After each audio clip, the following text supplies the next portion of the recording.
கிறிஸ்துவுக்குள் மிகவும் பிரியமானவர்களே, உங்கள் யாவரையும் இந்திய வேதாகம சங்கம் தமிழ்நாடு துணை சங்கத்தின் சார்ப அன்போடு நான் வாழ்த்தி வரவேற்கிறேன். உங்களை எனக்கு கொடுத்த நல்ல வாய்ப்புக்காக நன்றி செலுத்துகிறேன். ஒரு பஸ் டிரைவர், ஒரு போதகர், ரெண்டு பேருமே ரொம்ப உற்சாகமாக ஆண்டவருக்கு ஊழியம் செய்திருக்கிறார். ரெண்டு பேரும் மறித்து விட்டார்கள், பரலோகம் போனாங்க. பரலோகம் போன உடனே முதல்ல பாஸ்டர் முதல்ல போயிருக்காரு. அவர் போன உடனே பயங்கரமா வரவேற்றிருக்காங்க. அவருக்கு முன்னாடியெல்லாம் போடாம சும்மா சாதாரண கதர்ல ட்ரெஸ் இதெல்லாம் போட்டு மாலையெல்லாம் போட்டு, வாங்க பாஸ்டர், வாங்க பாஸ்டர், நீங்கள் பூலோகத்திலே நல்ல ஊழியம் செய்தீர்கள், வாருங்கள் அமருங்கள் வரவேற்று உட்கார வச்சு. அடுத்து அவருக்கு பஸ் டிரைவர் போயிருக்காரு. அவர் போன உடனே பீட்டர் தான் வரவேற்று பயங்கர வரவேற்பாங்க. கோல்டு தங்கத்தினால போட்டு பொன்னாடையில தங்கத்தினால் போட்டு வரவேற்று பாஸ்டர் ரொம்ப கோபம். என்னடா இது, நான் ஊழியத்துல இவ்வளவு சபைகளை இத்தனை ஆத்மாக்களை நான் கூட்டிட்டு வந்திருக்கேன், எனக்கு இவ்வளவு மோசமான வரவேற்பு, சாதாரண பஸ் டிரைவர் அவருக்கு இவ்வளவு நீங்க முக்கியத்துவம் கொடுத்துருக்கீங்க, பயங்கரமா வாம் வெல்கம் அவருக்கு எனக்கு இல்லையே. பேரு சொன்னார், ஐயா நீங்க சொல்றது உண்மை, நீங்க ஊழிய செய்தீங்க, நீங்க போவதற்கு பிரச்சனை பண்ணும்போது எல்லாம் தூக்கிட்டு இருக்காங்க. ஆனா இவர் கார் ஓட்டுவாங்க, பஸ் ஓட்டும்போது எல்லாம் ஜோபடி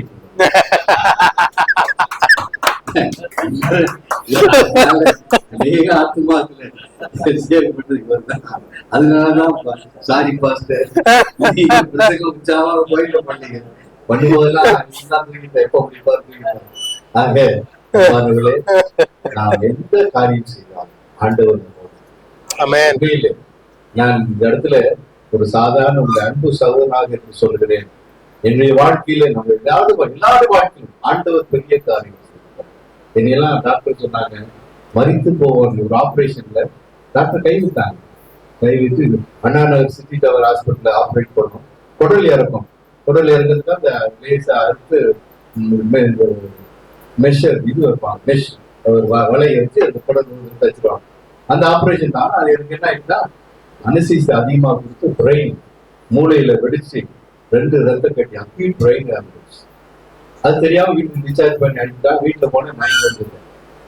திருப்பி ஆஸ்பத்திரி கொண்டு போய் செக் பண்ணி பார்த்தா, ஸ்கேன் பண்ணி பார்த்தா தலையில அக்யூட் பிரெயின் ஆரம்பிச்சு. அப்ப சொன்னது, இவரு 1 மணி நேரம் தான் உயிரோடு இருப்பாரு, ஜிஹெச் கொண்டு போயிருங்க, சிட்டு போயிருவாங்க. உண்மையில இது நடந்தது 2006 டிசம்பர். ஆபரேஷன் நடந்தது 4ஆம் தேதி. மயங்கி விழுந்து காலையில 8ஆம் தேதி காலையில மயங்கி விழுந்தேன். 8ஆம் தேதி 9ஆம் தேதி எனக்கு கொண்டு ஹாஸ்பிட்டல் அட்மிட் பண்ணிட்டாங்க. ஆக உடனே என்ன பண்ணிட்டாங்க, கீழ்பாக் செமிட்ரி மெட்ராஸ் தெரியும், வீடுக்குள்ள வாங்கிக்கலாம், கல்றதோட இடம் கிடைக்காது. ஆக எங்க வீட்டுல உடனே ஏற்பாடு பண்ணி பிரஷர் கொடுத்து உடனே மாமனார் கவர்மெண்ட்ல லா செக்ரட்டரியா இருந்தாரு. உடனே போன் பண்ணி என்ன பண்ணிட்டாங்க, குடியெல்லாம் தோண்டிட்டாங்க. 2வது ஆள் காலியாக பைபிள் சொசைட்டில பிரேயர் மீட்டிங் இப்போ மோசஸ் ஐயா நல்லா இருந்தா இருந்துட்டாரு தோமெல்லாம் பண்ணிட்டாங்க. உண்மையில நான் போய் சொல்லல. அதுக்கப்புறம் பாத்தீங்கன்னா உடனே சென்று போரூர் ராமச்சந்திரா வந்து அட்மிட் பண்ணாங்க. போரூர் ராமச்சந்திரால டாக்டர் கணேஷ் ஒரு டாக்டர், அவர் தான் நியூராலஜிஸ்ட். அவர் தான் அவரு சரி வாங்க பாக்கலான்னு 9 நாள் வென்டிலேட்டர் வச்சிருந்தாங்க, அந்த மிஷின்ல வச்சிருந்தாங்க. அப்போ டாக்டர் சொன்னாங்க, வென்டிலேட்டர் எடுத்துட்டா ஆள் காலி, அவர் போற மிஷின் தான் இது பண்ணிட்டு ஜெயலலிதா அம்மா வச்சுருந்தா அது மாதிரி அப்படியே வச்சுருக்காங்க. கடைசியில் என்ன பண்ணா, கிறிஸ்துமஸ் அன்னைக்கு டிசம்பர் 25ஆம் தேதி என்ன விசேஷம், டிசம்பர் கிறிஸ்துமஸ் அன்னைக்கு தான் என்ன பண்ணாங்க, ஆபரேஷன் தியேட்டர் கொண்டு போய் பழைய ஆபரேஷன் படுக்க வச்சு இந்த கண்ணாடியெல்லாம் அறுப்பாங்க இல்ல, ஒரு ரம்பமா இருக்கும், ரொம்ப ஷார்ப்பா இருக்கும், அதை வச்சு 2 இடத்துல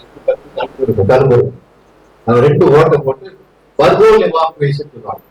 2 ஓட்டை போட்டு ஒரு ஓட்டையில ஒரு பைப், இன்னொரு ஓட்டையில 2 போட்டா ஒரு பைப் உள்ள ஒரு சொல்லி அந்த ஒரு ஓட்டையில காத்து யார் வேகமா போய் அந்த பிரெயின்ல மூளையில இருக்கிற ரத்த கட்டியெல்லாம் உடைக்கும். ஹாஸ்பிட்டல் எவ்வளவு மருந்து கொடுத்து பார்த்தாங்க, கடைசி எழுதி வாங்கிட்டாங்க. சரி கடைசியா முயற்சி பண்ணி பார்ப்போம், மூளையில டைரக்டா மலை தலையில ஓட்டை போட்டு தலையில 5 லேயர் 5 அடுத்து அதை ஓட்டை போட்டு அதை உடைச்சி எடுத்தாங்க. இன்னொரு ஓட்டை கொண்டு பைப் கூட செட் பண்ணி உறிஞ்சி எடுக்கும். ஒண்ணு காற்று போய் உடைக்கும், இன்னொரு ஓட்டையில உறிஞ்சி எடுப்பாங்க. எடுத்தவொடனே குறைச்சிக்கிட்டேன். அப்போ என்ன சொன்னாரு டாக்டர் கணேஷ், இவரால் பார்க்க முடியாது, பேச முடியாது, நடக்க முடியாது. ஏன்னா பேரலிட்டிக் ஆயிடுச்சு. அதனால கண் பார்வை போயிடும், வாய் பேச முடியாது, கை கால் விழுகும். அதனால ஆயத்தமா இருங்க.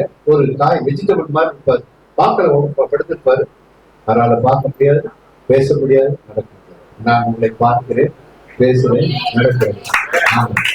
ஆக நான் ஆஸ்பத்திரியில அட்மிட் பண்றதுக்கு முன்பாக மருத்துவமனையில நான் பயந்து போய் என்ன கூட வேலை பார்க்குற ஜெய்சீலன் ஒருத்தர், அவர் தெரியும். அவர் என்ன சொன்ன, ஐயா 2 நாள் அறுக்க போறாங்க, நீங்க ஜிஸ்ட் பேசிட்டீங்களே. ஆபரேஷனுக்கு முன்பாக எனக்கு எல்லாம் ஆயத்தம் பண்ணாங்க, சேவ் எல்லாம் பண்ணி ஒரு கிரீன் கலர்ல பச்சை கலர் அங்கி கொடுத்தாங்க. உட்காந்துருங்க. ஐயோ சாயங்காலம் அறுக்க போறாங்களே, பயம் கொடுத்து அழுதுட்டேன். உடனேதான் முழங்கால் பெட்ல இருந்து கீழே இறங்கி நான் பைக்ல இறங்கி உட்காந்து வாசிக்க மாட்டேன். முழங்கால் போட்டு முழங்கால் நின்று பயன் வாசி. அன்னைக்கு நான் வாசித்த வேதாகம பகுதி ஏசாயா 52ஆம் அதிகாரம் 6ஆம் வசனம். ஏசாயா 52:6. இது நிமித்தம் என் ஜனங்கள் என்னை யார் என்று அறிந்து வருவார்கள், இதை சொல்கிறவர் நான் என்று. இதோ இங்கே இருக்கிறேன் என்று கர்த்தர். இதோ இங்கே என் பைபிள் அட்லைன் பண்ணி, மோசே நீ ஏன் பயப்படுகிறாய்? இந்த hospital city tower hospital, Anna Nagar ரவுண்டான பக்கத்தில் சிட்டி டவர், எனக்கு அங்கதான் வீடு. சிட்டி டவர், இந்த சிட்டி டவர் ஆஸ்பத்திரியில, இந்த மருத்துவமனையில, இந்த அறையிலே நான் உன்னோடு இதோ இங்கே இருக்கிறேன் என்று கூட இருக்குமா நான் பயப்படணும் அப்படின்னு ஜோம் பண்ணித்தான் நான் போனேன். ஆனா ஆபரேஷன் ஆச்சு. கடைசியில 1 மணி நேரத்துக்கு செத்து போறாங்க. போரூர் அமைச்சர் நமக்கு அட்மிட் பண்ணாங்க. அங்கேயும் என்ன செஞ்சாங்க, எத்தனாம் தேதி 9ஆம் தேதி அட்மிட் பண்ணி 25ஆம் தேதி வரைக்கும் எவ்வளவு முயற்சி பண்ணி முடியல. கடைசியில பர்கோலியம் ஆபரேஷன் அந்த அளவுக்கு பண்ணி அந்த டாக்டர் என்ன சொன்னாரு, பார்க்க முடியாது, பேச முடியாது, நடக்க முடியாது. கடைசியில 3 மாசம் பெற்றிடன் படுக்கையிலே இருந்தேன். என்னுடைய சகோதரன் என் பைபிள் எடுத்து வாசிப்பார். அப்போ ஜோயல் சொன்ன, ஜோயல் அந்த ஏசாயா 52ஆம் அதிகாரத்தை வாசி என்று சொன்னேன். அப்படி சொன்ன 6ஆம் வசனத்துல அண்டரைன் பண்ணியிருக்கீங்க, இதோ இங்கே இருக்கிறேன் என்று கர்த்தர் சொல்கிறார். ஆண்டவர் என்று சொன்னார், மோசே நீ பயப்படாதே, நான் உன்னோடு இருக்கிறேன்.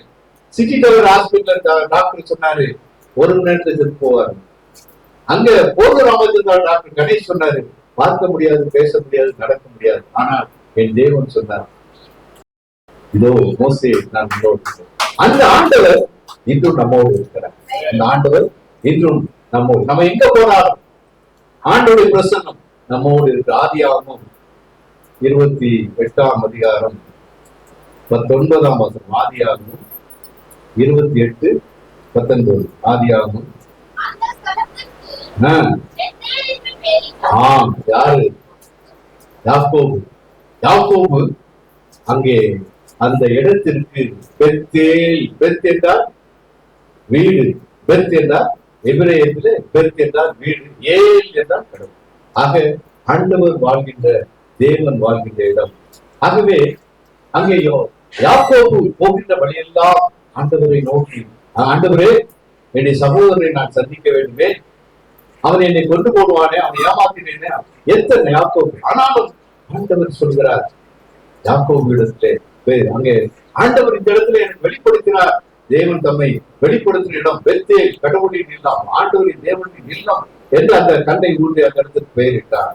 ஆக நாம் வாழ்க்கையில எங்கு போனாலும், எங்கு ஓடினாலும், அலைந்து தெரிந்தாலும் யாக்கோபு சந்திக்காத சோதனை இல்லை, வேதனை இல்லை, ஏமாற்றங்கள். ஆனாலும் ஆண்டவர் தேவன் யாக்கோபோடு இருந்தார். அந்த ஆண்டவர் இன்றைக்கு நம்மோடு இருக்கிறார். அந்த இன்றைக்கு நாம் எல்லாரும் சமாதானமாய் இருக்கிறோம், சந்தோஷமாய் இருக்கிறோம். ஏனென்றால் ஆண்டவராகிய இயேசு கிறிஸ்து மரித்தார், உயிர்த்தெழுந்தார், நம்மோடு இருக்கிறார். அந்த விசுவாசம் இல்லாமல் நீங்களும் நான் இந்த இடத்துல உட்கார்ந்து வெளியில வாங்க அர்த்தமே கிடையாது. நான் எங்க போனா தைரியம் சொல்றேன், என் ஆண்டவர், என் தேவன் என்னோடு இருக்கிறார். நான் எதற்கு பயப்பட மாட்டேன். என் வாழ்க்கையில மரணத்தை 2 முறை 2022ஆம் ஆண்டு கல்கத்தா போகும்போது, ஏர்போர்ட் போகும்போது நெஞ்சு வலி வந்துருச்சு. நான் நினைச்சேன் கேஸ்ட்ரிக் சிலுவை போட் பண்ணேன். கடைசியில பார்த்தா அது ஹார்ட் அட்டாக் வந்துருக்கு, எனக்கே தெரியாது. ஏர்போர்ட் போய் கல்கத்தால 5 நாள் மீட்டிங். அங்க இருக்கும்போது அப்படிதான் ஒரு இடத்துல நடந்து போறோம். சென்ட் பால்ஸ் கத்தீட்ரல்ல இருந்து விக்டோரியா ஹாலுக்கு நடந்து போகிறோம். ஒரு 60-70 பேர் நடந்து போயிடும். அந்த விக்டோரியா ஹால் போனோம்னு நெஞ்சு உட்காந்து கீழே ரோட்லயே உட்காந்து அப்போ சொன்னாங்க pastor something wrong. No gastric problem. சிலுவை தான் போட்டேன். அடுவரே நெஞ்சு வலிக்குதான் சிலுவை தான் போட்டேன். இப்படி 4-5 முறை வந்திருக்கு, எனக்கு தெரியாது. திருப்பி 6 நாள் கழிச்சு மெட்ராஸ் வந்தாச்சு. கல்யாணியில டாக்டர்கிட்ட பேசினேன். அப்ப சொன்னேன், டாக்டர் எனக்கு இப்படி. அவர் டாக்டர் சொன்னாரு, பாஸ்டர் சீரியஸ் கண்டிஷன், 4-5 முறை ஹார்ட் அட்டாக் வந்திருக்கு, ஒரே முளைச்சிக்கு, ஒரு நிமிஷம் கூட வேஸ்ட் பண்ணக்கூடாது, you must admit in the hospital. Doctor Jayanth, உங்களுக்கு தெரியும் டாக்டர் ஜெயந்த், கல்யாணி ஹாஸ்பிட்டல். அப்புறம் சொன்னேன், வேற வழி இல்லாம உடனே தான் போரூருக்கு அப்போலோ ஹாஸ்பிட்டல் போன் பண்ணேன். உடனே டாக்டர் அங்க இருந்து உடனே சரி உடனே கொண்டு வாங்கினாங்க, போய் அட்மிட் பண்ணாங்க. உடனே அங்க என்ன பண்ண, ரெஸ்ட் பண்ணி ஆப்ரேஷன் தியேட்டர் கொண்டு போனாங்க வேகமா பாடி. அப்போ ஆப்ரேஷன் கிளீன் பண்ணாங்க. நான் வாடி குடிச்சிட்டு இருந்தேன். டாக்டர் தட்டி, என்னப்பா அந்த மனுஷனுக்கு கொஞ்சம் கூட சீரியஸ்னஸ் தெரியல. டாக்டரே வந்து தட்டி என்ன பண்ண ஸ்ட்ரக்சர் வந்து தள்ளிட்டு போறாங்க. நான் சொல்லி பார்த்து ஒரு நிமிஷம், உடனே பைபிள் எடுத்தேன். ஆண்டவரே அடிக்கடி நான் வாசிக்க சங்கீதம் வாசிப்பேன். சங்கீதம் 138 சங்கீதம் 138 8ஆம் வசனம் என்ன 138 சங்கீதம் சோதரனுக்கு போன கடைசி பார்த்தா அங்க டாக்டர் ஆங்கியபுடி பார்த்தா சொல்றாரு, பாஸ்டர் உங்க ஹார்ட்ல மெயின் ஸ்டெண்ட் 99% 99% அடைச்சிருக்கு, அது கீழே 95% அடைச்சிருக்கு, அது கீழே 95%, அது கீழே 85. பாருங்க 99 95 95 85 பாருங்க, அப்படி மார்க் வாங்க. ஆனா சொன்னாரு, ஆனா உங்க ஹார்ட் நல்லா இருக்கு, பிரஷர். ஏன் தெரியுமா? ஆண்டுடைய ஜீவனுள்ள வார்த்தை நேர தமிழ்நாடு மூளை கொடுக்கலாம் போற, அதனாலதான் ஹார்ட்ல ரத்தமே இல்லாட்டம் சுத்தமா ரொம்ப ஃப்ரெஷ்ஷா இருக்கு. ஆக அந்த ஆண்டவர் அப்ப கூட பாருங்க, நான் அவ்வளவு ஜோமனிக்கு இருந்த பயந்துட்டு இருந்தேன். ஆண்டவரே ஏற்கனவே நீ உயிரை காப்பாத்திருக்கிறேன். அப்போ பாத்தீங்கன்னா 4 டாக்டர் இருந்தாங்க. அதுல ஒரு டாக்டர்மா, மாஸ்டர் எனக்கு தெரியுதா அப்படின்னு. சாரி டாக்டர்மா, அந்த அம்மாவுக்கு ரொம்ப மாஸ்டர், நான் உங்க சர்ச்சு அண்ணா நகர் லவ் நீங்க உங்க மெசேஜ் ரொம்ப பிடிக்கும். அந்த அம்மாவுக்கு இன்னும் என்னடா பாஸ்டர் ரெகக்னைஸ் பண்ண மாட்டாரு. பாஸ்டர் ரைட் சைட்ல ரைட் ஃப்ரண்ட்ல இருந்து ரைட் சைட்ல செகண்ட் ரோல உட்கார்ந்து இருப்பேன் பாருங்க, ரைட் சைட்ல செகண்ட் ரோல். நான் பாரு டாக்டர்மா, நீங்க முன்னால ரைட் சைட்ல 2வது ரோலோ கடைசி ரோல், அதை பத்தி பிரச்சனை இல்லை, நான் வாழ்வாசி சாப்பாடு இருக்கேன் உடனே டாக்டர்லாம் திட்டான். நான் ஏன் சொல்ல இருக்கேன், ஆண்டோடைய பிள்ளைகளுக்கு ஒரு நாளும் ஒரே வரும். சிங்கக்குட்டிகள் தாட்சிற்கு பட்டியா இருக்கும், ஒரு நாள் ஒரு நன்மை. அப்படிப்பட்ட ஆண்டவர் இன்றைக்கு அருமையான பாஸ்டர் ஐயா ரொம்ப அழகா பேசுறேன். நான் பின்னால உட்காந்து கேட்டுட்டே இருந்தேன். நாங்க சிஎஸ்சி பாஸ்டர் தான். உண்மையில அருமையான தேவனுடைய செய்தி தெளிவாக தைரியமாக அப்படிப்பட்ட ஊழியக்காரர்கள் நமக்கு தேவை. ஆகவே வேதாகம சங்கம் பைபிள் சொசைட்டி ஆண்டவருடைய வாழ்வு தரும் வார்த்தை, நம்பிக்கை தரும் வார்த்தை, ஆக கால்களுக்கு தீபம், ஆக பாதைக்கு வெளிச்சம். அப்படிப்பட்ட ஆண்டவருடைய ஜீவனுள்ள வார்த்தையை நம்முடைய இந்திய வேதாகம சங்கம் நாம் புரிந்து கொள்ளும் மொழியில் விரும்புகின்ற வடிவத்தில் பெற்றுக்கொள்கின்ற விலை. அங்க எல்லாரும் புரிந்து கொள்ளும் மொழி, விரும்புகின்ற வடிவம். ஒவ்வொருத்தரும் பாத்தீங்கன்னா ஒவ்வொருத்தர் கையிலும் விதவிதமான பைபிள். ஆமா, ஆக ஒவ்வொரு விருப்பத்திற்கேற்ற பெரியார், எனக்கு பெரிய எழுத்தா ரொம்ப பிடிக்கும். முதியவர்கள், வாலிபர்கள், பெண்கள், சிறுவர்கள் எல்லாருக்கும் ஆக புரிந்து கொள்ளும் மொழி, விரும்புகின்ற வடிவம், பெற்றுக்கொள்கின்ற விலை. அதுக்காக சாதாரண தினக்கூலி வேலை செய்து ஆண்டவருடைய வார்த்தை கிடைக்கணும். பெரிய பணக்காரனுக்கு மட்டும் எல்லாருக்கும் கிடைக்கிற மாதிரி ஆக விலையை குறைத்து கொடுக்கும். ஆகவே அப்படிப்பட்ட வேதாகம திருப்பணியை நாம் செய்ய, அதிலும் குறிப்பாக ஆட்டோ உண்மையிலே இந்த சிட்டியில ஆபத்து நிறைந்த உலகத்திலே நாம் ஓடிக்கொண்டே இருக்கோம். ரொம்ப இருக்காது பார்ப்பேன், நம்ம ஓடிட்டே இருக்கும் ஆட்டோல. எவ்வளவு வெயில் அடிச்சாலும் சரி, மழை அடிச்சாலும் சரி, ஆக நீங்கள் செய்கின்ற மகத்தான ஒரு இடத்திற்கு மற்றொரு இடத்துக்கு செல்கின்ற அதே வேளையிலே ஆண்டவருடைய நற்செய்தியை நாம் மட்டும் வைத்துக் கொள்ளக்கூடாது, மற்றவர்களுக்கும் அதை கொடுக்க வேண்டும். 1 கொரிந்தியர் 9ஆம் அதிகாரம் 16ஆம் வசனம். 1 கொரிந்தியர் 9ஆம் அதிகாரம் 16. சுவிசேஷத்தை அறிவிப்பது